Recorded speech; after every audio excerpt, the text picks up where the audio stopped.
And happy Halloween, everybody. I think we're a little more normal this Halloween than last. I know we're taking my daughter out trick-or-treating with her friends, so everybody's going to be feeling a little bit more back to the zone of regular Halloween. But, Tim, to call out the elephant in the room right up the top, all the talk in the world and in the biz right now is the death of a cinematographer at the hands of Alec Baldwin on his little low-budget Western in New Mexico, Rust. Yeah. You and I have both worked on films with armorers and guns, and you know, all these details keep coming out, but we have not talked about this. Your thoughts on that whole fiasco, knowing what we know and not knowing what we don't know.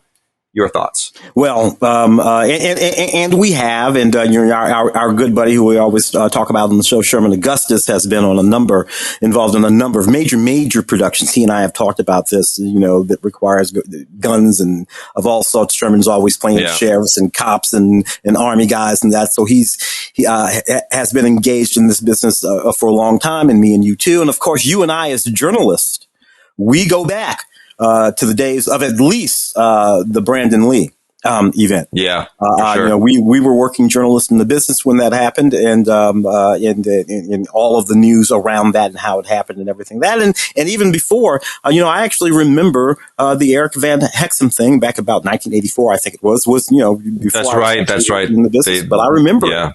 And those are the big two that people talk about, and then we get to this. You know, so over the course of some 30 odd years, those two and this. And I don't know whether that is a good record. It seems like but in certain ways, it speaks to that perhaps we've been lucky for the last 30 years, because in fact, it seems like an event like this might have happened at any given moment over the last 30 years, and we've only been lucky that didn't. That the forces that we thought were in play, the rules and whatnot, to make sure that Brandon Lee never happened again. It seems that was all just a delusion, that we've been kidding ourselves, and that those rules haven't really been working at all, and we've just been lucky. That's what it feels like at the moment. So here's where I come down on it. This has never happened in an Asian movie. This has never happened in a European movie. Now, granted, we make a lot of movies. This has never happened in an Indian movie. They make a lot of movies, a lot of action movies with a lot of guns in India too. This doesn't happen there. It simply doesn't. It never should have happened. It certainly shouldn't have happened once, twice, certainly not 3 times. And there are egregious mistakes that happen in each of these situations. And,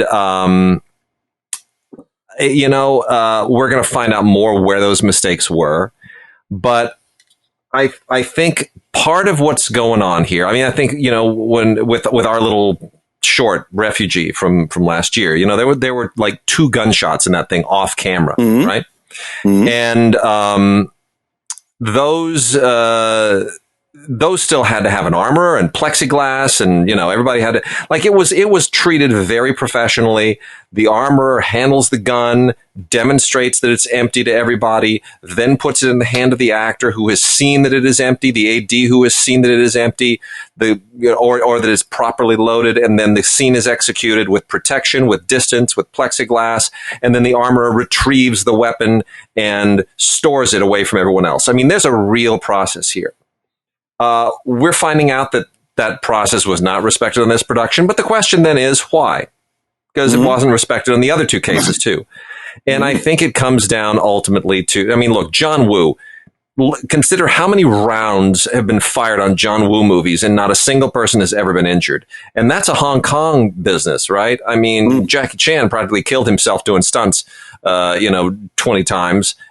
John Woo in this business, which is not known for its safety protocols, when he made all of his Hong Kong movies, they're firing guns left and right, bullets being blown apart by the thousands, and no one ever suffered an accident like this.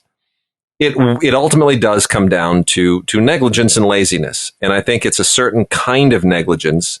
And it's I try to wrap my head around why would it happen again and again and again. Even if it's only 3 times, it's still 3 times it shouldn't have happened.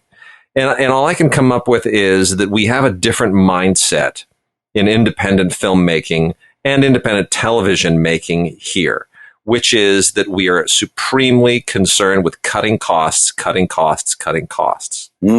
Everywhere else, they're concerned with not wasting money. But, if the French, for example, were really concerned with cutting costs, they wouldn't restrict crews to 8-hour workdays. French crews only work for 8 hours. They work 9 to 5, and they, stick a dinner and a lunch break in there. So it winds up being about 10 hours. And then they go home and get a good night's sleep. They get and have gotten for decades what IATSE is fighting for and was almost on the verge of going on strike for and is about to. So there is a bottom line mentality at the expense of safety, at the expense of quality. And I think the financial pressures on this business are so extreme now, especially coming from companies like Netflix, that I think we need to really, really reevaluate our risk tolerance. And the entire business has to be willing to tolerate a lot more financial risk and a lot less human risk. And that's where I come down on it. And here's what we're talking about here. We're talking about money, right? Yep. So what is required is the proper budgeting of films in the first place, which used to happen, whether it was studio films or, smaller films or whatever, the proper budgeting of films in the first place. A film, when budgeted properly, given all of the requirements of the industry, of the making of the film itself, the cost and how much talent in every department is required, is a thing that you can very easily budget. It's not hard to budget a film. No. You simply just have to apply all of the right, and then you come up with a number. And that number is what it will cost to make this movie. And then what you don't get to do is decide, well, we're going to need to save $3 million. So we can't make it for that. No. That is what it costs to make this movie. It didn't cost $17 million. It costs $20 million. If you make it for $17 million, you're going to shoot somebody. Or something else, or people will have to work 18-hour days, because we have to make it in less days than it will actually, and all the sort of things that happen, that really make making movies, not fun at the least end of it. Making movies used to be so much fun. Now I hear horror stories, particularly from independent filmmakers, and about how just hard it is to make movies. Now, how they work these 20-hour shifts and we're ready to go on strike. That didn't used to be what people talked about when they talked about making movies back in the day, as it were. People love making movies, man. And you made money making movies. Everybody did. At least you make $1,200 a day working on Porsche commercials in the 90s. But it's gotten to a point where it's not just about making money. It's about making exponential amounts of money. You've got to, look, all of the independent divisions, when they were cut loose, and there was kind of, a 2-year bloodbath back in about 2005, 2006, when they were all killed. Fine Line and New Line and Warner Independent and Picture House and Paramount Classics and Miramax. They were sort of all cast off except for Focus and Fox Searchlight and Sony Classics. And every single one of those companies was profitable. Every single one of them was profitable. But they weren't profitable enough. And when you're a public corporation and you need to go into that quarterly earnings phone call with your investors and your institutional investors and, people who want to see, 5%, 6%, 7%, better than they're going to earn in a checking account or a savings account, on their billions, then they're like, why are you making these little movies? I get it. They're making money, but they're not making me money. Yeah. And those are the people that will read Disney the Riot Act, and they'll read, Warner the Riot Act, and that's why it's tough, and that's why these things happen. Yeah. Those people don't even like movies. Those people don't even like that's movies. So true. Well, anyway, we started talking about the whole Alec Baldwin shooting events. That's where that whole tirade sort of began and ended on frankly money, which I think is where this investigation is going to land us. There is a thing though that people have not been talking about, and I know that there's still investigations going on, but Sherman and I talked about this.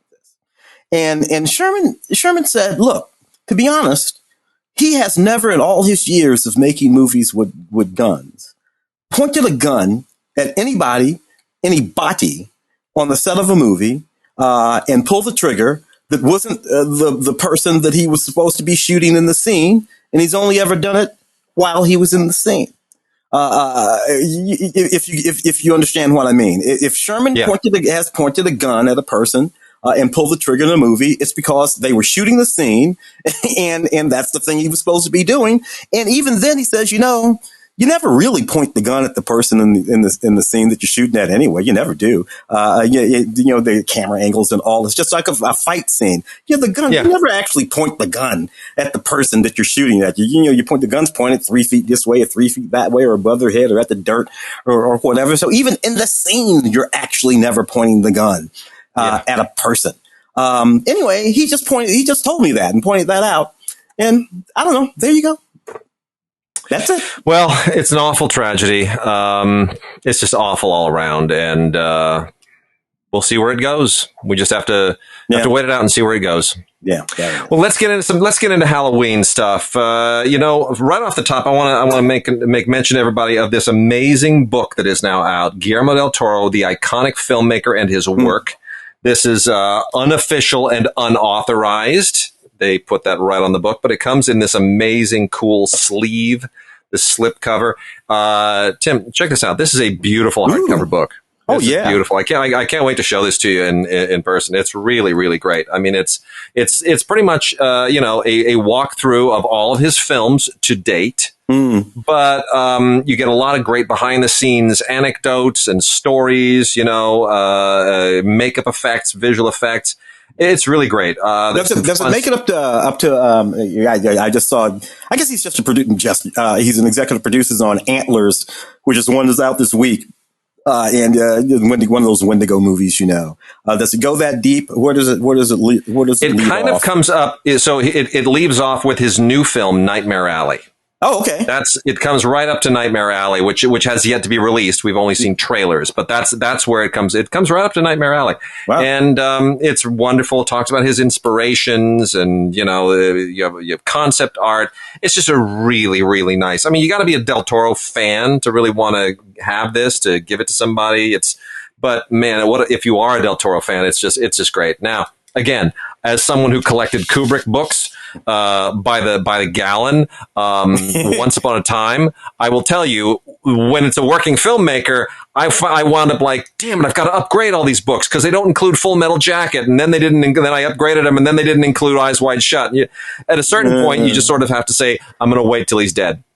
But Guillermo's going to be around for a little while, so it's the trade off. That's the trade off. When a new film comes out, it's obsolete. But there it is.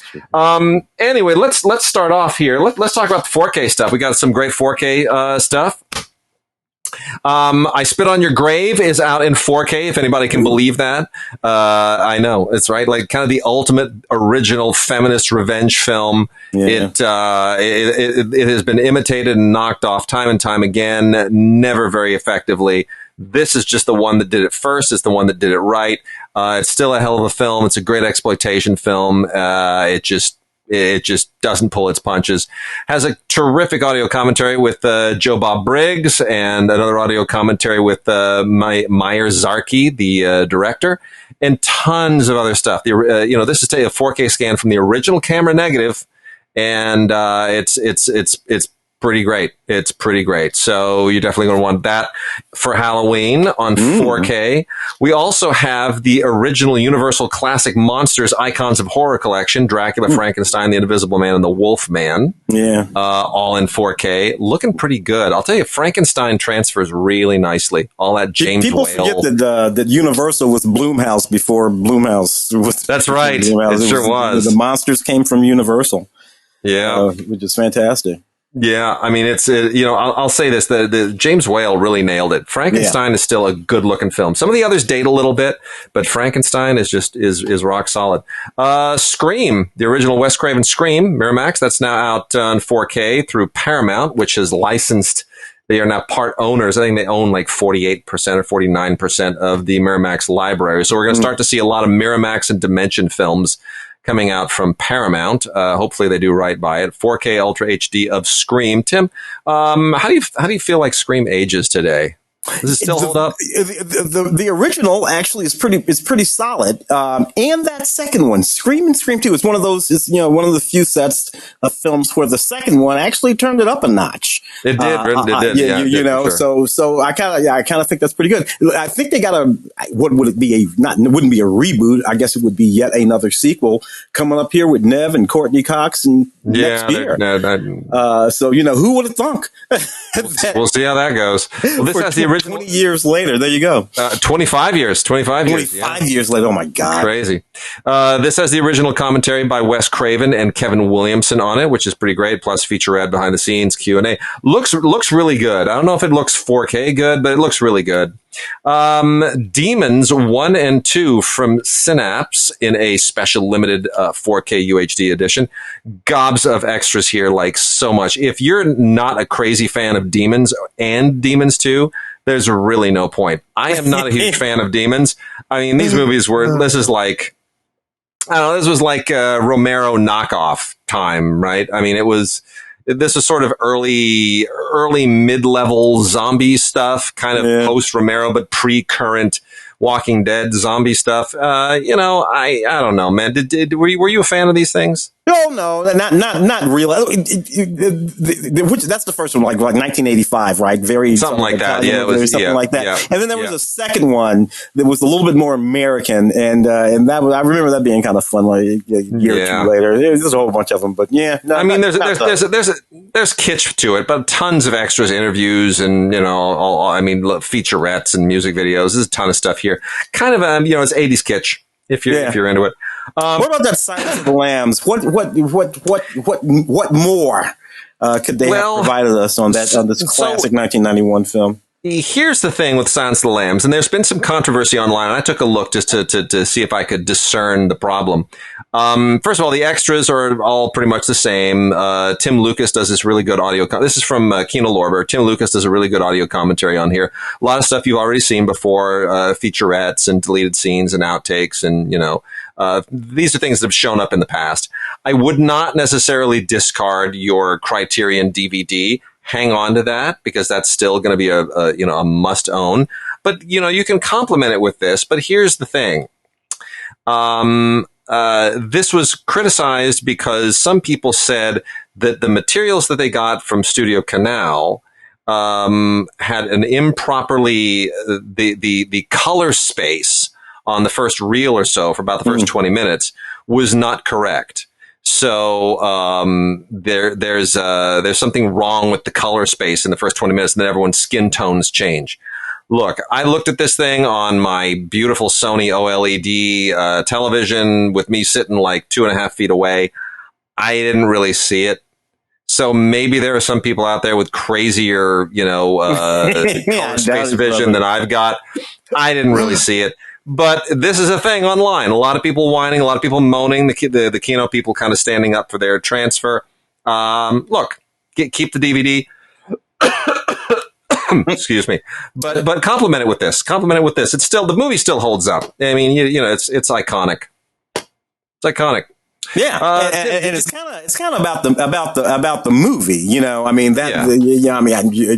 Jody was already a movie star at the time, certainly, but it's still nevertheless this film that sort of is fixed in place, that's quintessentially her. There's a TV series now based on it. Yeah, not to mention Hannibal, and I think there was a Hannibal TV series and all this sort of intervening movies. And even that one little moment where I guess it was Julianne Moore who took over the character. I guess she took over the character for Hannibal. Right? Yes, she did. That's right. She sure did. But no, when you think about that Clarice, you're either thinking about that book, if you read that book at the time, like I did, and then Jodie Foster. And so, we talk about Clarice, it's Jodie Foster that comes to mind. We talk about Hannibal Lecter because, those characters preceded them. Well, at least Hannibal Lecter preceded them in the book. In Michael Moore's mind, Dragon something. Brian Cox played it. But it was that tall guy. It was that tall guy. But Brian Cox played it. Brian Cox played the part in the first one. So there you go. So M. Night Shyamalan made Old. That's also on 4K HD with the Movies Anywhere code on it, and a few extras. But here you go. So a family goes for a vacation on this beach, and then suddenly they find out that they are aging faster than naturally possible on this beach. Fortunately, in the end, Dr. McCoy comes up with a solution, and they all age back to normal again. Wouldn't that have been great? That would have been great. That would have been excellent if that had happened. Oh my gosh! I still remember. Was it Nurse Chapel who's like getting all old, and she looks at a mirror and she goes, "What a stupid place to put a mirror." And I remember watching that as a kid, thinking, yeah, why is there a mirror in sick bay? Like right there. Anyway. So what do we think about Old? Shyamalan and his weird movies. Well, look, I'll give it this. M. Night has always developed intriguing sort of notions and ideas for films. Obviously we go way back. Sixth and all that kind of stuff. But a lot of them, great notions, ideas. Very, very seldom has he stuck the landing. With any of them. Indeed, to my mind, he only sticks the landing twice. The Sixth Sense and Unbreakable. I agree with you. Those are the only two. And everything else is like, hey man, this is an interesting idea. And then you're like, okay. you didn't know how to end the movie, did you? Didn't know how to end the movie. So this one is another one of those. Yeah, intriguing idea. Okay, you didn't know how to end the movie. He'll stick it again one of these days, man. He'll stick it again one of these days. I'm still hopeful. Yeah. So KidVid, we got some KidVid stuff here, and then we'll get into some other stuff. Are You Afraid of the Dark? Curse of the Shadows from Nickelodeon. Yeah, pretty much the same. It's a new story for the Midnight Society and doing what they do. Basically, these are kids, and they're kind of like Kolchak kids or whatever. But there's 6 episodes here of this series, and it's fine. Kids will enjoy it. It won't scare them too much. Probably good Halloween watching. Scooby-Doo meets Courage the Cowardly Dog, straight out of nowhere. You know what? This is dumb.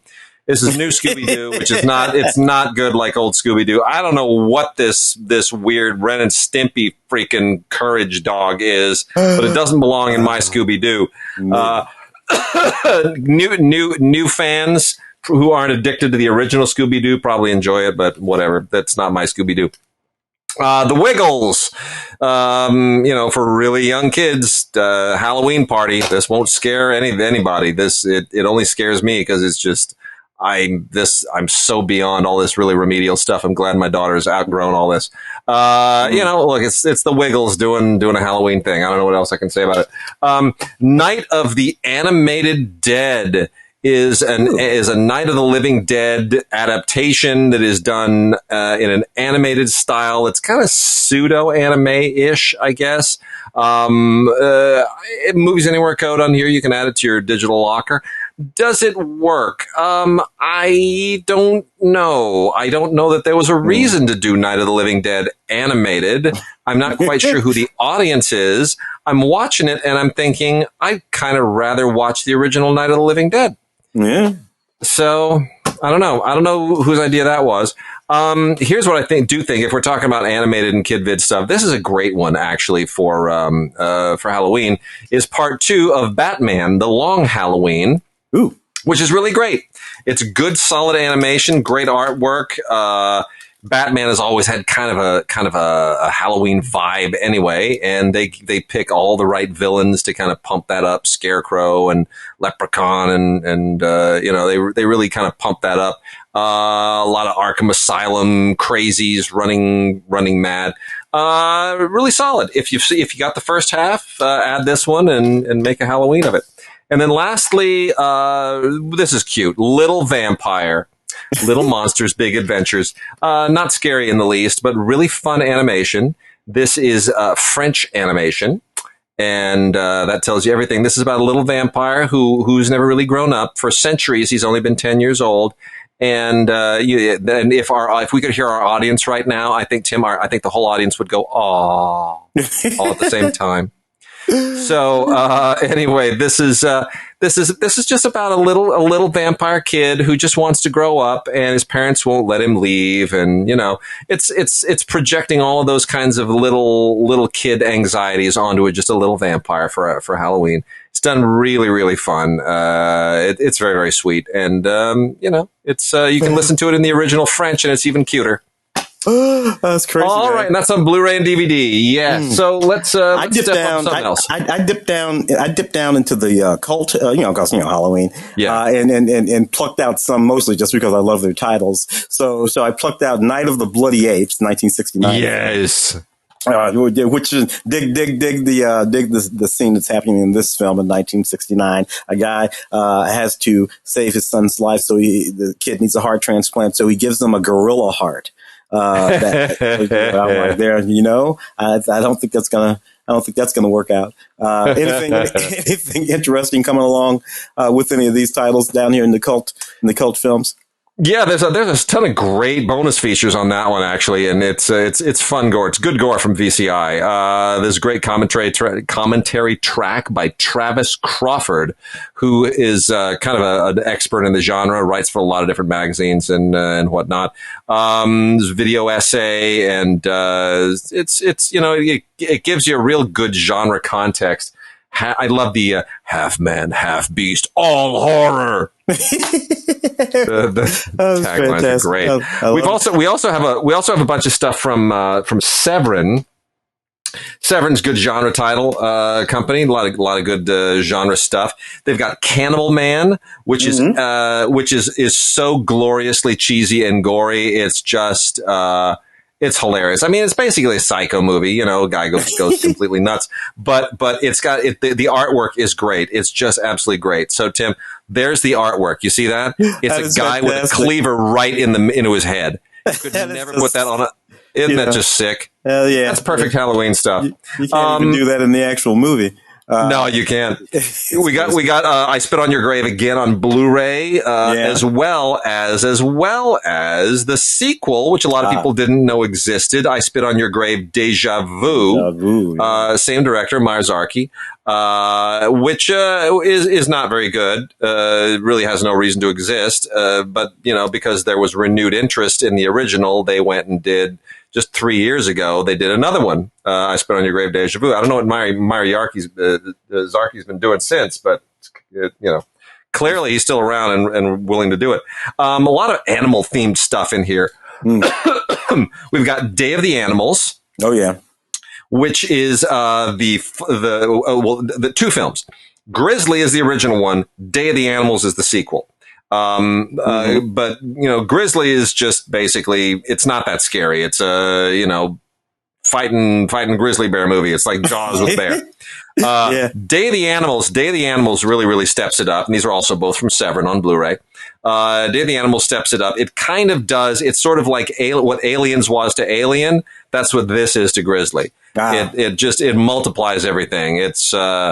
And it's really cheesy. It sort of realizes that it doesn't need to play it that straight, that it can go a little bit more for camp, and it's really fun. And what a cast. What a great cast. I mean, Tim, come on. This is our generation here. Linda Day George, Richard Jekyll, Leslie Nielsen, right? Michael Ansara, Andrew Stevens. Come on. That's Michael Ansara from Star Trek. Michael Ansara, who was married to Jeannie. Married to Barbara Eden, Michael Ansara. Oh, fantastic. And then the last two Severins here, Skinned Deep, not Skin Deep, but Skinned Deep, and Born for Hell.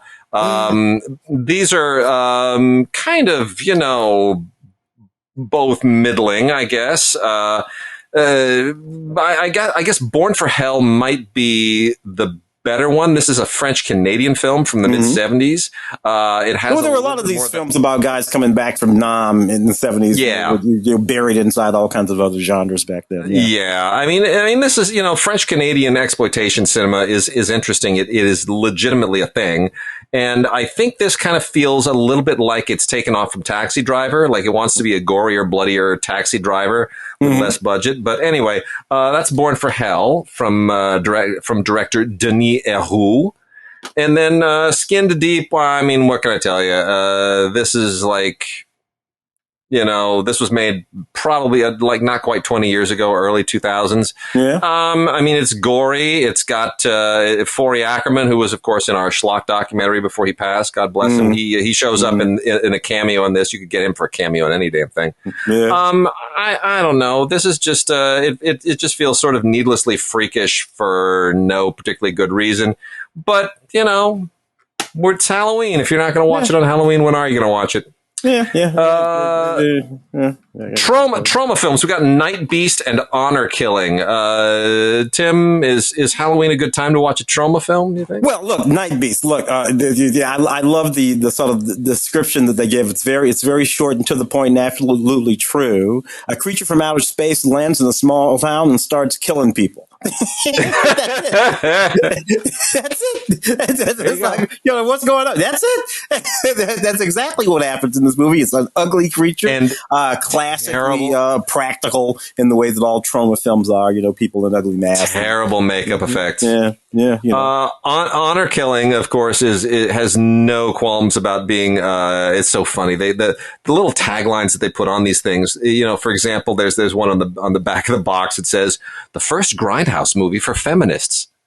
Like that, like only Lloyd Kaufman would do something like that. It just it's not even true. We already talked about that. It's I Spit on Your Grave. That's the first Grindhouse movie. But except and the woman, I believe the woman who stars in this is also the one who made it. Mercedes the Muse is how she goes by her name. Anyway, she directed it. She stars in it. We don't really know her complete real name, but this is basically. This is basically I Spit on Your Grave with a woman who is effectively wearing a hijab. That's all I'm going to tell you about it. And it's got some weird trauma edges to it that don't make any sense, but they're all pretty funny. I will say that. There's one in this cult stack, One Dark Night.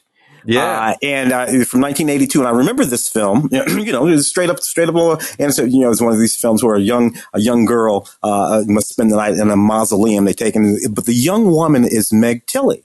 A very young Meg Tilly, and I remember her from this film because Meg Tilly was really sort of wonderful actress who would go on to be something of a movie star for some time, for years to come. There, Meg Tilly's in Jennifer Tilly's older sister. Tilly's older sister. She's roaming around.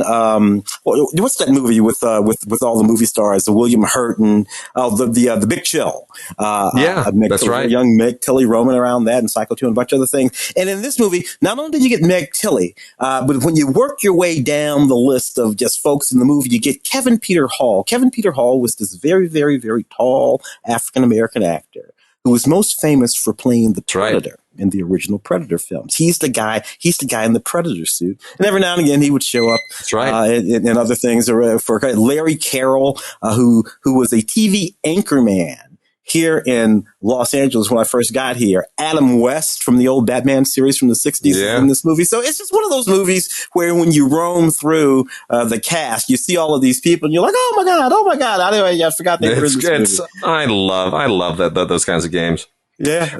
Mondo Macabro also has three other little kind of pseudo-y, Halloween-y, grindhousey things for us. The one that is most clearly Halloween-y is The Howl of the Devil by legendary exploitation filmmaker Paul Naschy, which, this is I swear people were on drugs when they made this thing. This is just one of those, it's an excuse to like, you find a really gothic mansion and then you have people basically just take their clothes off and brutalize each other. That's kind of it. That's really all that's going on here. This is from 1988. Paul Naschy, of course, Spanish exploitation filmmaker. And there's nothing else going on here. There's just nothing else going on. It's just all in a horrible gothic mansion, lots of nudity and lots of gore. The Frenchman's Garden by Jacinto Molina, kind of in the same general vein. This is also Spanish, also from the 1970s, a few years later. It's a serial killer movie. It's not much else to say for it. Slightly more legit, and again, also Spanish, but this is from the 80s. This is kind of more of an action film, is Hunting Ground. Again, we're still in I Spit on Your Grave territory here. This is effectively about a female lawyer who is in the I Spit on Your Grave situation, and some guys from the courthouse see her, and they decide to go after her, and she comes back at him. I mean, there's nothing else to tell you. That's what it is. Hunting Ground, all good Spanish horror. Jungle Trap, Tim. Have you ever heard of Jungle Trap? This is also it's a double feature with Run Coyote Run. Had you ever heard of Jungle Trap? I don't think I know this. No, I'm looking it up right now. I had not heard of this either. So Jungle Trap is from 1990, and it was finished in 2016. Oh, okay. So interesting. this is one of those movies that basically sat around for decades before it was actually completed, and it's kind of interesting in that sense. It was it's sort of surreal horror. It's like it doesn't make a lot of sense, but it's very stylishly made for very, very little money. And it's a ghost movie. And for whatever reason, it was just left sitting there. And then they finished it about 5 years ago. And so it's this weird kind of anachronism. It's a movie that has sort of a modern sensibility in the way it's put together, but the synth score and the gore and the surreality of it really feels still very much of that Charles Band moment. Remember all those old Charles Band movies from the early 90s? It kind of has that vibe. So anyway, and then it also includes a movie from 1987 called Run Coyote Run, which was another kind of lost project from the same filmmaking duo, Renee Harmon and James Bryan.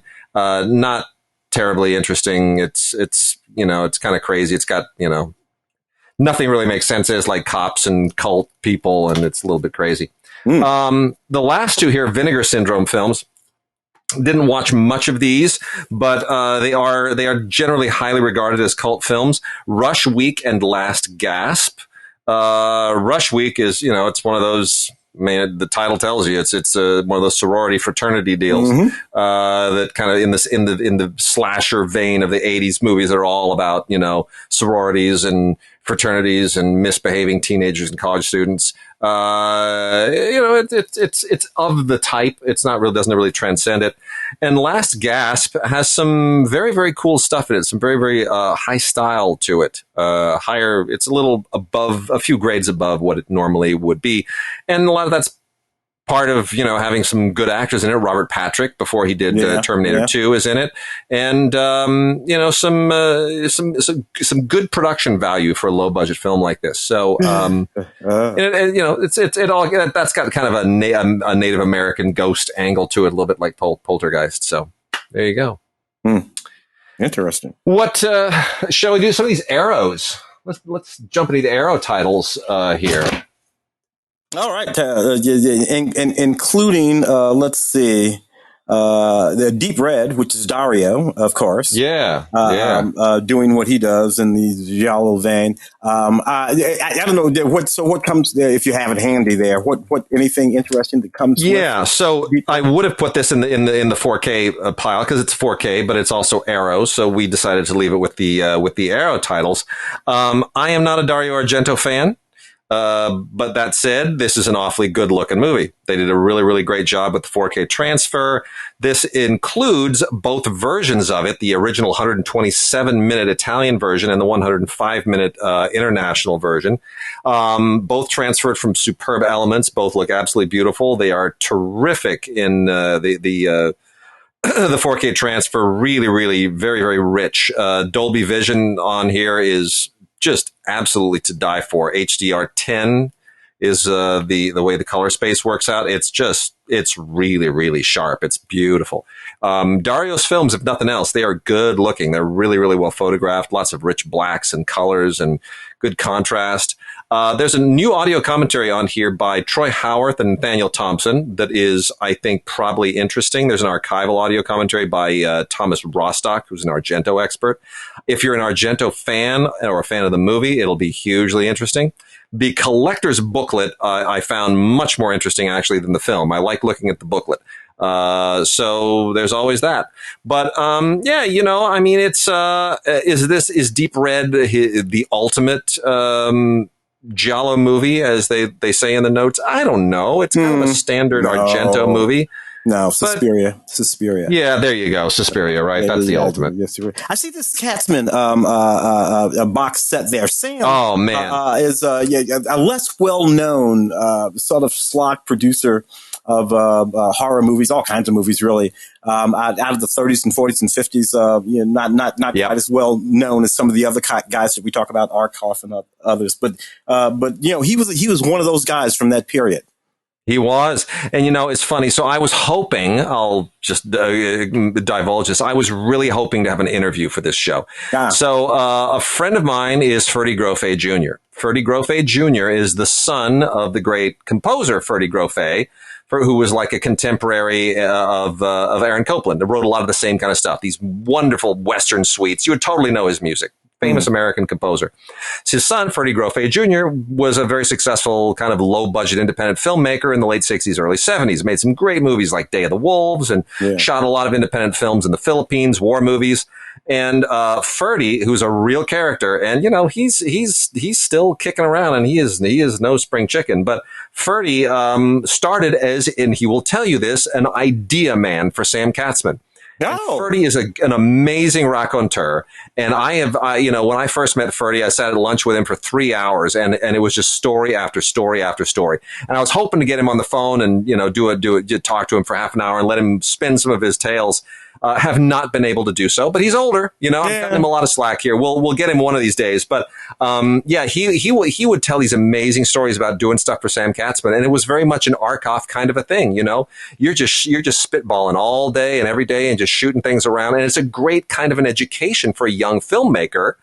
Because all you're doing is coming up with ideas, and Katzman is either shooting you down or pumping you up or kind of giving you the business on, well, we could do it, but if we don't, we might need to, and it's, too expensive, hone it down. What if we reset it? What if we, how this many people in this place, and so you sort of learn how to hone your ideas based on the practicalities at hand. In any case, Sam made a lot of just crazy movies, and Sam made a lot of movies. Period. I'm looking at his ideas. Sam produced 239 movies between 1933 and 1972. He died in 1973, so he was working right up to the end. His very first movie as an executive producer, his private secretary had in it, among the co-stars, a ridiculously young John Wayne. So he was in the thick of it right from the beginning. Directed a handful of films in the 30s, but mostly he was a producer and the kind of guy that you just described. Pitch it to me, kid. That's it. Pitch it to me, kid. So these are the Cold War Creatures, 4 films from Sam Katzman. And again, he made a ton of movies, but these are 4 that are really, really very, very typical of his oeuvre, his body of work. Creature with the Atom Brain, The Werewolf, Zombies of Moratau, and The Giant Claw. And I got to tell you, man, The Giant Claw is such a hoot. It is such a hoot. And there's some great extras on here, stuff that kind of analogize this to the Cold War paranoia that is symbolically represented in these films. And there's some really, really fun stuff. The Werewolf, probably the least interesting of them, because it is really just a werewolf movie. But it's a lot of fun. It's a lot of fun. All the extras are great, and it's a great education in this too little. I mean, we say too little about Sam Katzman. People need to talk more about him. So it's a real education in a very important filmmaker's body of work. Yeah. He's as important as William Castle. We always talk about William Castle. Yes, particularly this time easily of the year. as important. William used to go out and do all kinds of wacky things, putting buzzers in chairs and all of that. But no, Sam Katzman, right up there with William Castle. And then we've also got a box set. He came from the swamp, the William Greffe collection. So, this is, he was otherwise known as William Wild Bill Greffe. And this is a guy who basically was a regional filmmaker in the Everglades. He was a Florida schlockmeister, and he made exploitation movies in Florida. And these are his this is his Everglade, swamp collection. And it's pretty crazy, I'll tell you. It's pretty crazy. There's 7 feature films and a documentary here. There's stuff like The Naked Zoo, Death Curse of Tartu, The Psychedelic Priest. I mean, there's honestly, and and I would say, I rarely say this, but if you're going to watch any of these, you need to watch the documentary, They Came from the Swamp first. That's the one you need to watch first, because it will tell you who Greffe was, how he made his movies, why they're important. There are great clips in it. And then when you go to these movies, because look, honestly, it's not like you don't know what the end is. It's not like there's a surprising ending to any of these movies. But then you will be able to sort of watch it with this appreciation for how this very, very low budget regional guy. I mean, the Everglades. Who sits in the Everglades and says, "I'm going to make movies here and only here"? Yeah, but even he managed to play among the cast members of some of his films include Rita Hayworth. So you'll see her pop on Richard Jekyll. Older Rita Hayworth, doing these kind of movies at that point in her life. But that's a thing that he would do, and he does it over and over again. These sort of once were great stars popping up in these sort of schlocky movies that he would make. So Bill Greffe.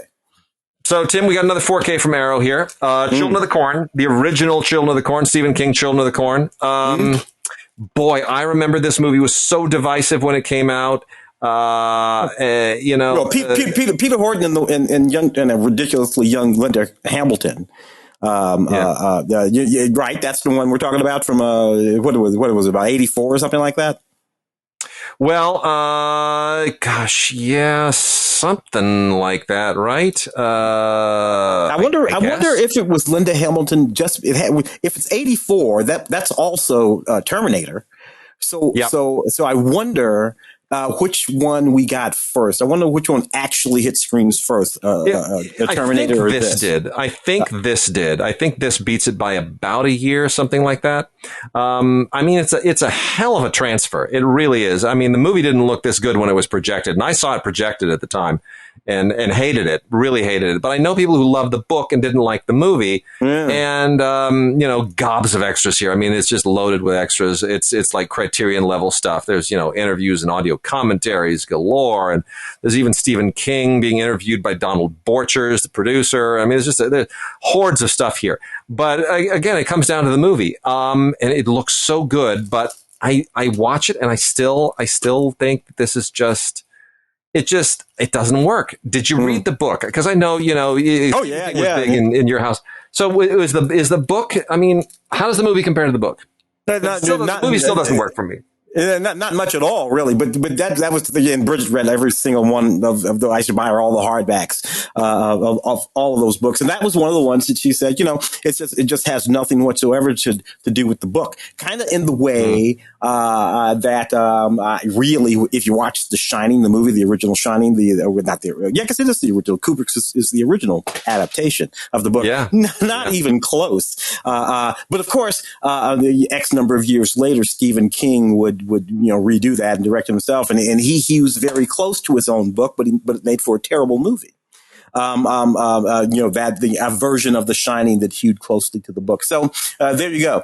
It's just one of those kind of things. But yeah, Children of the Corn. I remember this movie because of Linda Hamilton, but that's really what I remember about the movie. And then we got just 4 others real quickly, which I have not given a lot of attention to. Just glanced at them a little bit. They all look relatively interesting for their kind of genre credentials. A Ghost Waits. These are the last 4 from Arrow.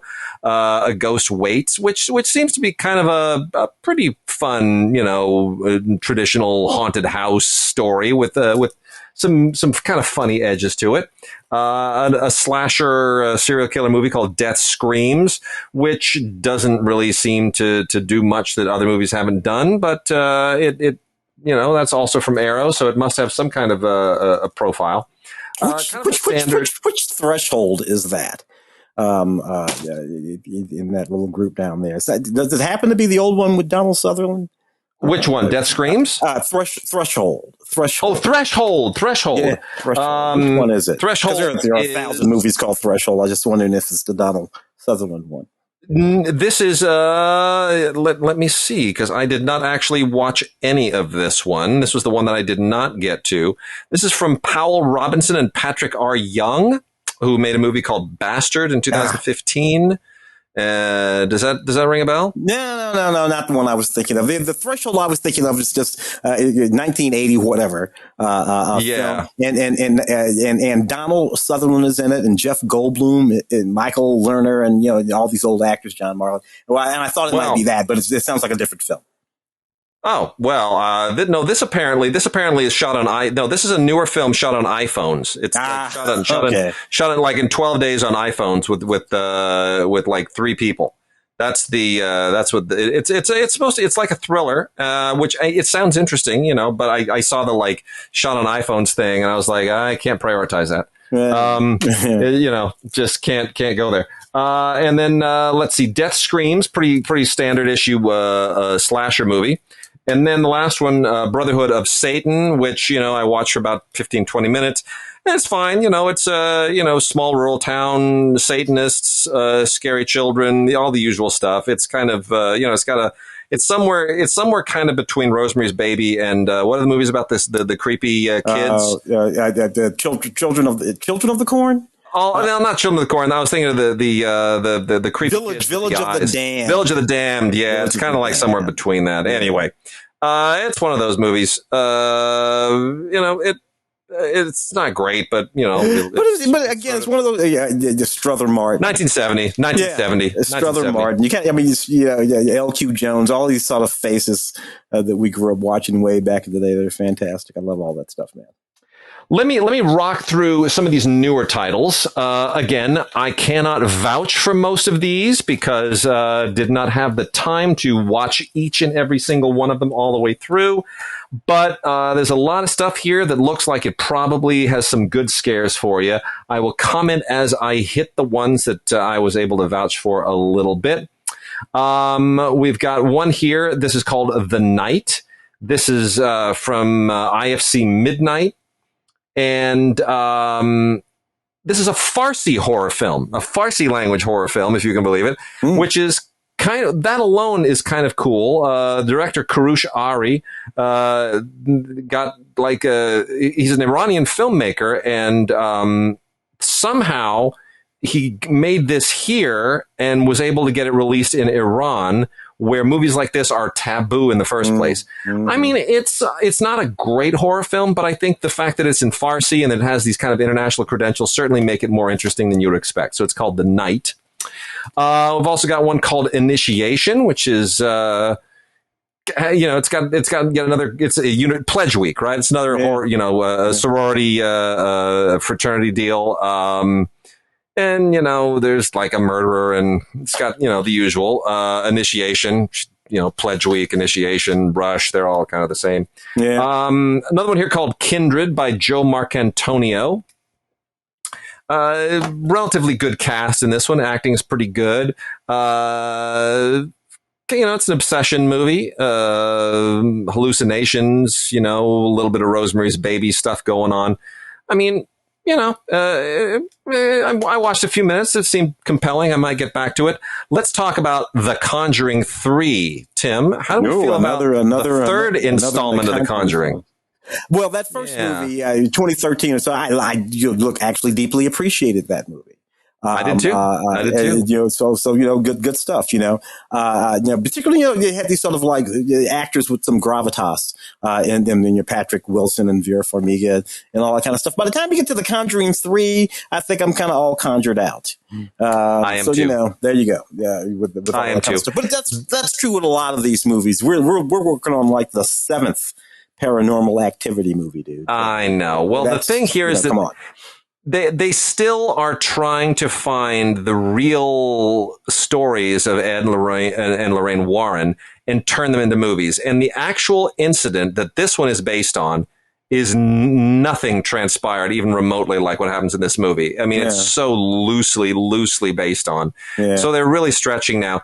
I gotta say, I still kind of enjoy these movies from an acting standpoint, but this one jumps the shark. It really does. Yeah. So I'm kind of hoping that this is the last one. Also comes with the Movies Anywhere code, but the Conjuring 3 kind of jumps the shark. Yeah. History in the Dark by Umberto Lenzi.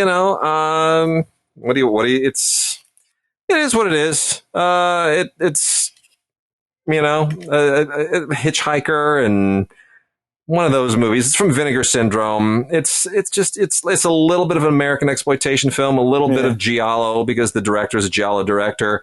It plays off of hitchhiking anxiety in the 70s. Kind of dated, not that great, but few jumps. Let's see.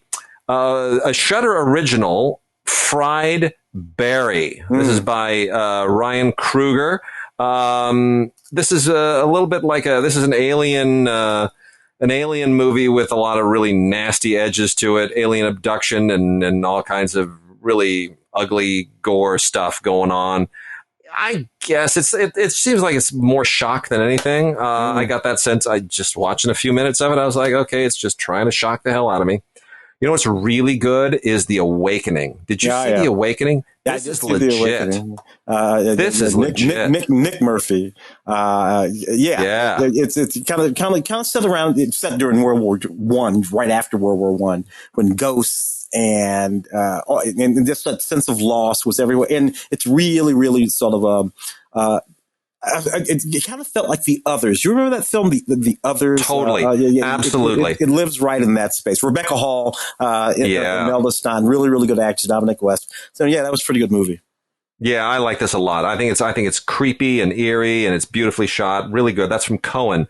And we've done work for Cohen, but they keep picking up some really good stuff. This new Escape Room, I didn't like the first Escape Room. I like this one even less, and I watched this one all the way through. Just because I like the actors and I'm really, really pulling for them. But man, I don't know, man. Taylor Russell, I just love her to death. I think she's the greatest thing ever. I can't get enough of her on Lost in Space. Yeah. But I really hope this is the last of her Escape Room contract films. She needs to move on to something else. This is it's the same thing from the first film, and it's just, the whole Escape Room thing, I could just see them doing like Saw and trying to make 20 of these and locking that poor girl up for the next decade and a half. It's just so obvious. It's just like, it's just so obvious. And I don't want her to be associated with these films. She's too good. No, she is too good. I agree. Dark Stories, a little monster movie here with dolls and a lot of kind of familiar tropes. It's an anthology. It's kind of like a Twilight Zone or an Amazing Stories or one of those old deals. I mean, I guess it's okay. Not brilliant. But there you go.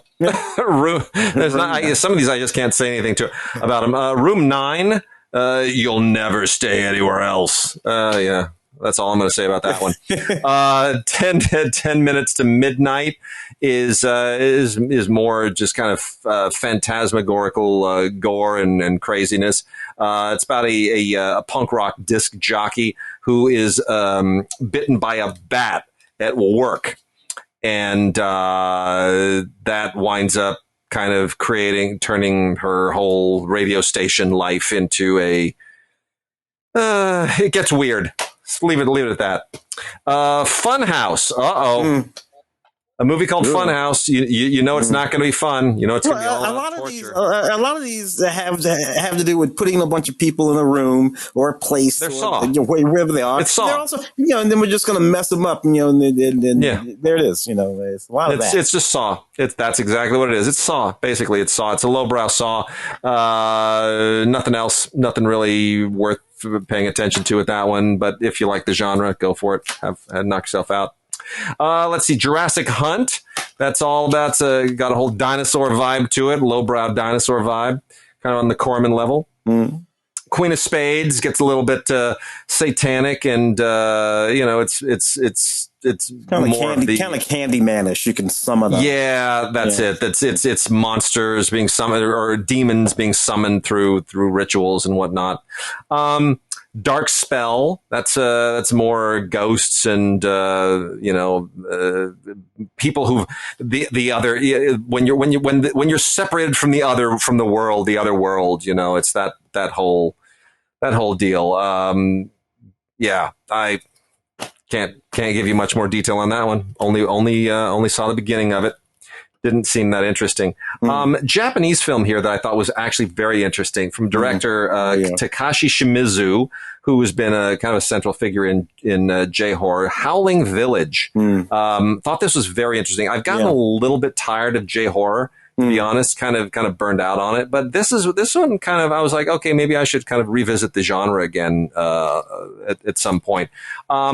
This is about a psychologist, a female psychologist, whose brother winds up MIA, and she goes to her search for him takes her to this place that's known as the Howling Village. And she winds up obviously getting more than she bargained for. But it is quite interesting. The style is very sharp. The scares don't come the way that you would expect them to. They really come kind of unexpectedly and in unusual ways and unusual times. And that was a very, very smart film. Kind of alludes to that forest in Japan where people often go and that's right. Yeah, which doesn't really mean anything to us culturally, but yeah. Great White, big shark. What do you want? Jaws Redux. The Old Ways. That's a possession movie. Mm-hmm.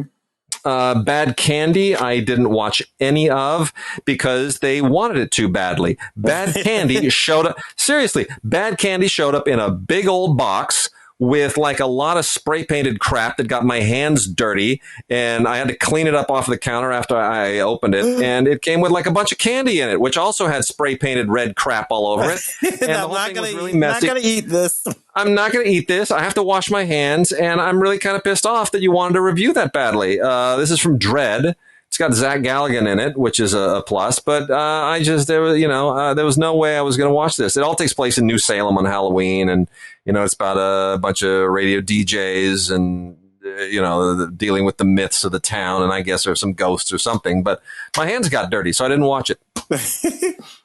Seriously, I was really unhappy. It's like I had this red crap all over my hands. The box blew up in my hands, and I had to vacuum up stuff. It was terrible. I hate it when they do that. Red dye number 12. They'll give you candy. Yeah. Another ghost movie called The Vigil. It wants your pain. Didn't watch that one either. And then the last bunch here, I'll just name them real quickly. Lust, which has some guy in a creepy mask. Through the Shadow looks like it's another ghost movie. I Am Toxic. This is like a post-apocalyptic zombie movie. They say it's Mad Max meets The Walking Dead. I'll take their word for it. Alone in the Dark. I remember Alone in the Dark. Oh yeah, I remember Alone in the Dark. Oh, yeah. Yeah, this was a thing. This was a New Line film from way back. I didn't watch this again, but this is a new Blu-ray of Alone in the Dark, which has Jack Palance in it. And Jack Palance is always good for Donald Pleasance as well. Good. Both of them are really, really good for a little bit of creep. So that's fun. Audio commentary with Jack Shoulder. I might actually watch this one. I might save this one for Halloween. Yeah. Alone in the Dark. And then lastly, the Amityville Moon, which is a werewolf movie that teaches us that all you need to do is put the word Amityville in the title of your movie, and everyone assumes it's horror. I'm thinking that the word amity can't be copyrighted. That must just be a public domain word that people can use in any way that they want. That's what I think. For sure. Oh, man. Tim, let's talk about Kolchak for a second. The Night Stalker. Oh yeah. How influential is the Night Stalker? Well, really, it's almost. Of course, Darren McGavin is playing the Night Stalker in the early 1970s, and that television series is when I first came into contact with that character and that idea. But you can follow a direct line from that series and that character to the X-Files and everything that Mulder is doing in the X-Files. They even sort of pay homage to it as during the original run of the X-Files, and just so many things that we think about now, even some of the goofier things in reality TV and whatnot. But yeah, the Kolchak, the Night Stalker, that's where it all begins, right there, baby. This show ran for like half a season. Yeah. I mean, there are hardly any episodes, and yet it is so influential. Like Tim said, can we credit Kolchak with Ghostbusters? Yeah, because John Landis. And I can promise you that John Landis in 1970, whatever the hell it was to that, was unequivocally a devotee. So yeah, I think you can. I think you absolutely can. You can find that straight line. It's shaped differently, but the notion that there are things out there in the nether realms and the other dimensions, and there that are doing stuff, and somebody has to go and hunt them out and seek them out and reveal that they exist, but nobody can see them. But there you go. Well, gobs of extras on this, 20 episodes, interviews galore. Dana Gould, who's a good friend of our friend Ray, great stand-up comic. He's interviewed here. There are, excuse me, 21 audio commentaries on 20 episodes. And, they are, a lot of them are really, really good.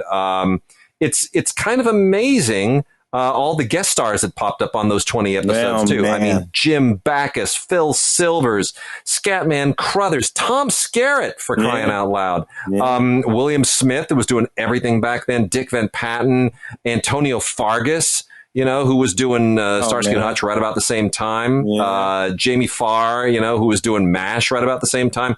Really amazing. A lot of really, really great guest stars.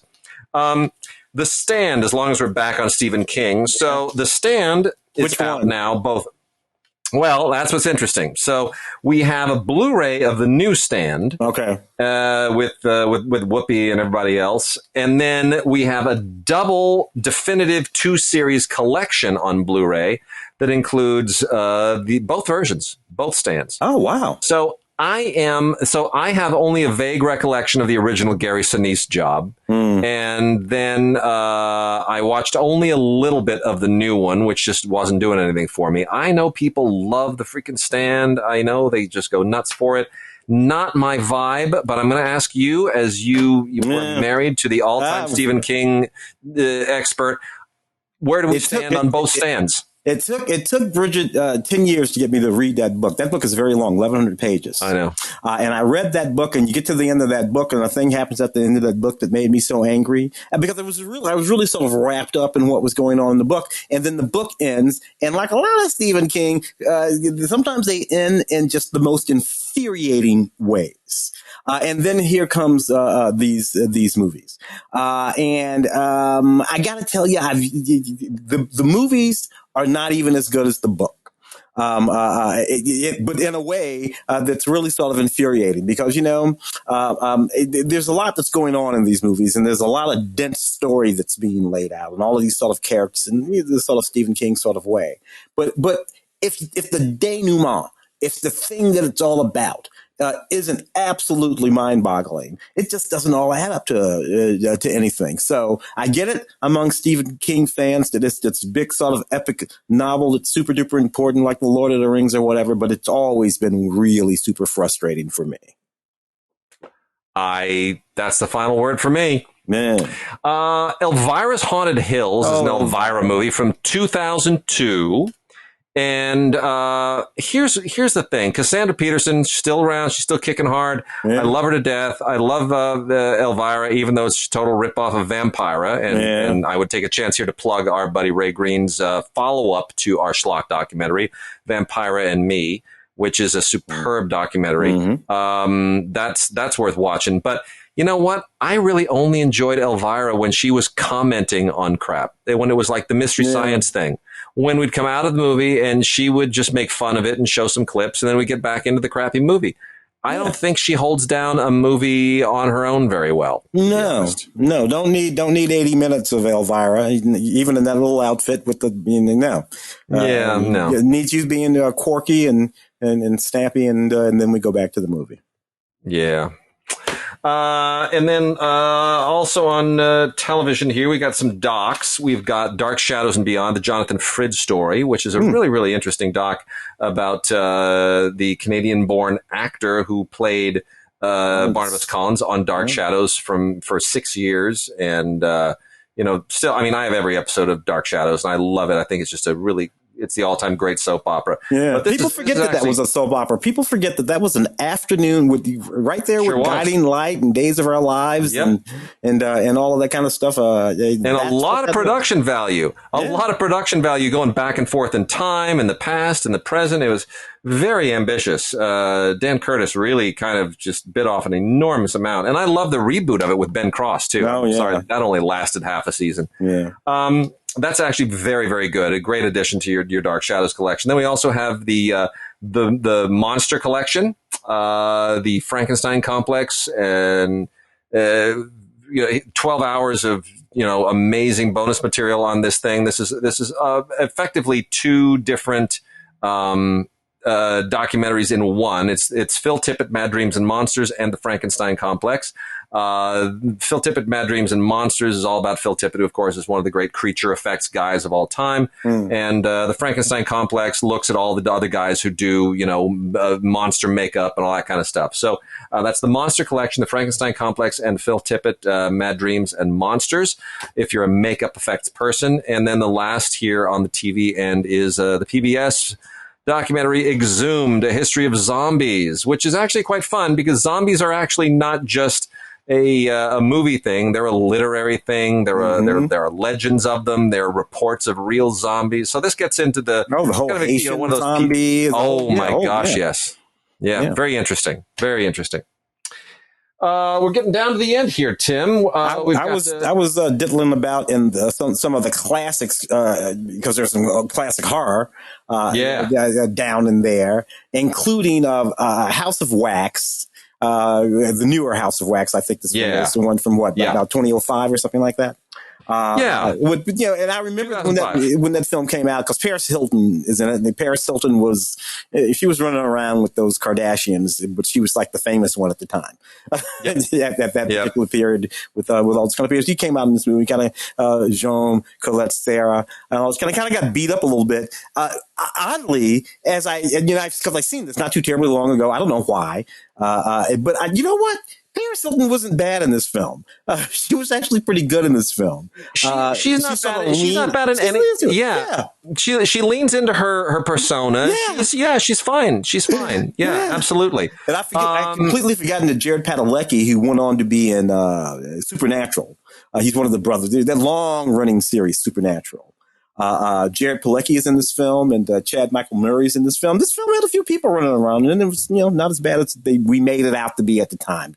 I think it's better when it's not an old movie in 3D. Yeah, that's what I think it is. The Edgar Allan Poe films are really, really interesting, and Kino has booted out pretty much the whole batch of them. Actually, there is Edgar Allan Poe's The Tomb of Ligeia with Vincent Price and Elizabeth Shepard. Then there is The Comedy of Terrors with Vincent Price, Peter Lorre, and Boris Karloff, which is just a blast. Oh, yeah. And then my favorite of them, which is the cheesiest one, The Raven, also with Vincent Price, Peter Lorre, and Boris Karloff. And then lastly, Vincent Price and Diana Rigg in Theater of Blood. Oh, yeah. I'm so glad you brought that one on. Diana, Yeah. We lost her. So it's a lot of Edgar Allan Poe, a lot of Vincent Price. This is kind of a collection, these four sort of go together. If you had to pick one, and there are gobs of extras on here, audio commentaries galore. Tim Lucas does some great audio commentaries on two of these. There's an interview with Roger Corman on the The Raven that is really, really terrific. And as someone who's interviewed Corman, I'll tell you, he's not easy to interview, but when he nails it, he nails it. Great little profile of Richard Matheson. And wonderful audio commentary by Alan Spencer, the screenwriter and producer of Theater of Blood. That's really, really fun, too. And then the late Nick Redman and David Del Valle do commentary on that as well. Look, Vincent Price, this is a question. Tell me, do we mourn the fact that such a good actor got pigeonholed into this particular genre? Well, I guess not, because I actually like a lot of these films. When I met Vincent just before he passed away, he was in that Johnny Depp movie in 1990, Edward Scissorhands. Yeah, Edward Scissorhands, and then wherever I was working, you put me in. So I met Vincent just that moment, and he was this wonderful guy, and he didn't bemoan at all any of that. His career, he was so happy that he was able to sort of play all of those roles, and he got the people have sort of ways they thought about that stuff, but he always played it straight. Vincent is never playing it as a ham.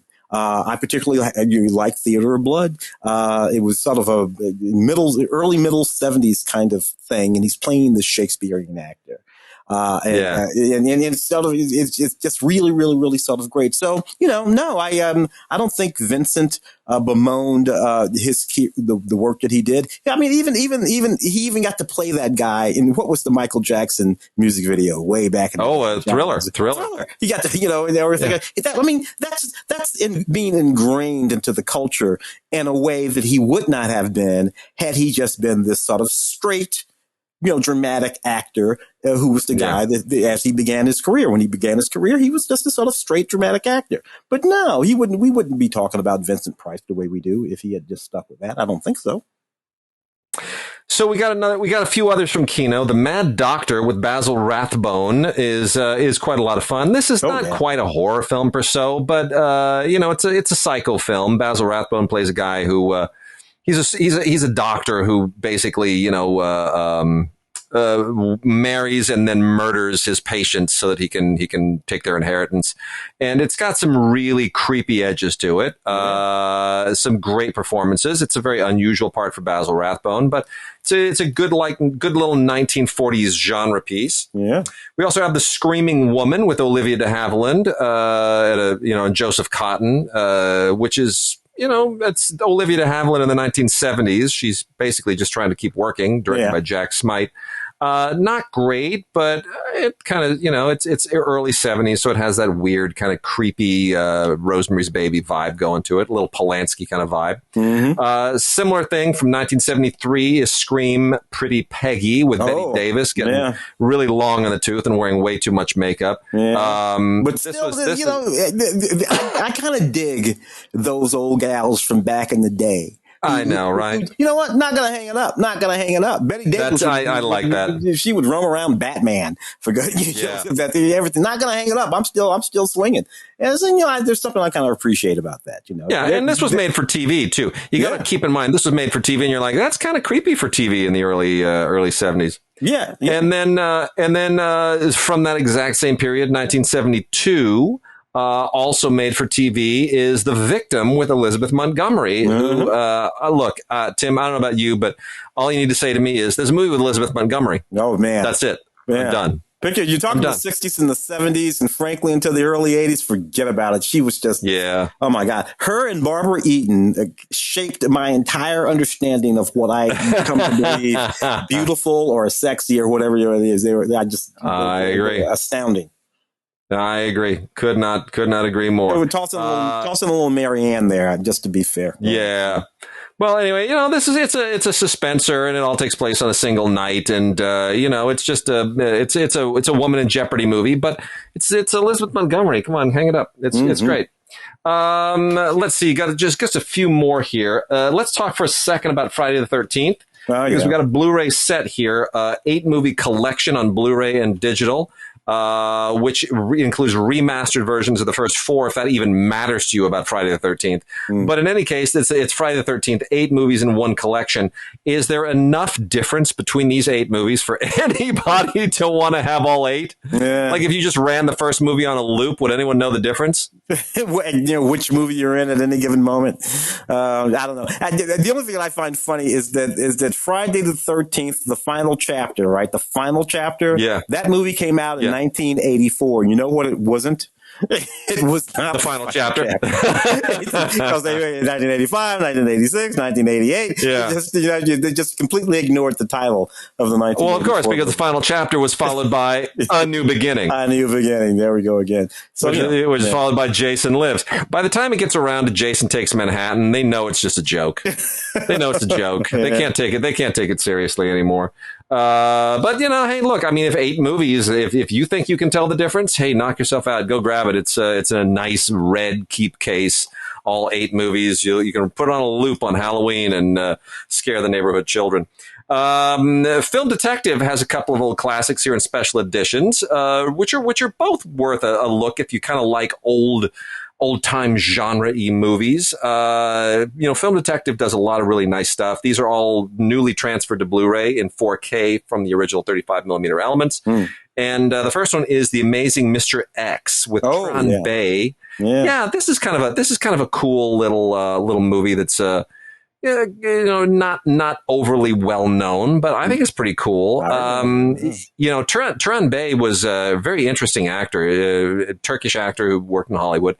And it's very kind of claustrophobic, and he plays kind of a con man, sort of a medium mystic con man, and naturally he winds up sort of paying a Faustian price for his indiscretions and lack of ethics. I mean, it's all it's good and moody and in a really cool kind of low budget way. Well, what I love about this movie, I didn't mean to cut you off, but what I love about this movie is that it's an example of how any kind of movie can be insinuated into the film noir style. This is a film noir. That's a great example. That's a great point. Movie. And that's the thing about you can make a noir anything, and this movie is a great example of that. I love that. And then we got Frankenstein's Daughter, which is from the Wade Williams collection of exploitation films, which is one of the largest exploitation libraries of all time. And I'm not quite, Wade Williams just somehow gathered these things together. It's quite impressive. But anyway, it is it's a little bit hard to buy this if you've seen Young Frankenstein. Now, this was made in 1958. Yeah. So it's obviously well before Young Frankenstein, but it's all about a guy named Oliver Frank who is continuing the experiments of his grandfather, Dr. Frankenstein. And once you sell that, you just start seeing Gene Wilder. Like that whole, you just do. You can't sort of start that premise without going all Gene Wilder on it. But that being said, it's fairly faithful in a kind of a low budget 50s grindhouse drive-in way to the Frankenstein lore. And it kind of connects the original Frankenstein films from the 30s to Young Frankenstein in the 1970s. So you got right in the middle, you got this thing, and it's not a Hammer film. It's its own thing. So it's pretty cool. I can give that a recommendation. Wrapping a few things out here. Wes Craven's Deadly Friend. Oh yeah. Had you ever seen this before? Oh yeah. I remember. I'd never seen Deadly Friend. This is from 1986. Did he just kind of tuck this in there between Nightmare on Elm Streets and Hills Only Have Eyes? How did I miss this one? Yeah, I don't know, but it's the kind of thing. The thing about it is, it's a Bruce Joel Rubin screenplay, which is why I know it.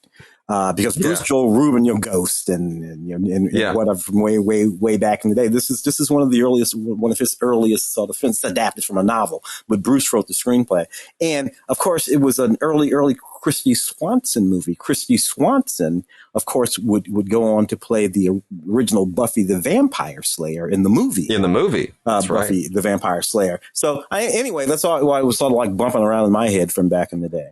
For those two things, at least, And I've also got Butcher Baker, Nightmare Maker, with Jimmy McNichol, young Bill Paxton, Bo Svensson.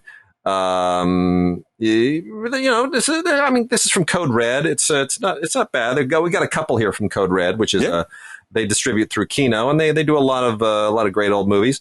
William Asher, man, that's William Asher there. Yeah, the old boy. Yeah, still kicking around.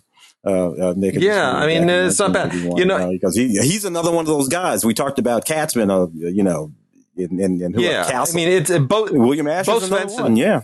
He's another one. Bo Svensson basically plays this incredibly bigoted police inspector he frames this basketball player, and it gets ugly. It gets ugly. Yeah, Jimmy McNichol. It gets ugly. Bill Paxton, again, just these movies. Bill Paxton is walking around, ridiculously young Bill Paxton walking around this movie. Just, I don't know. I just love that stuff.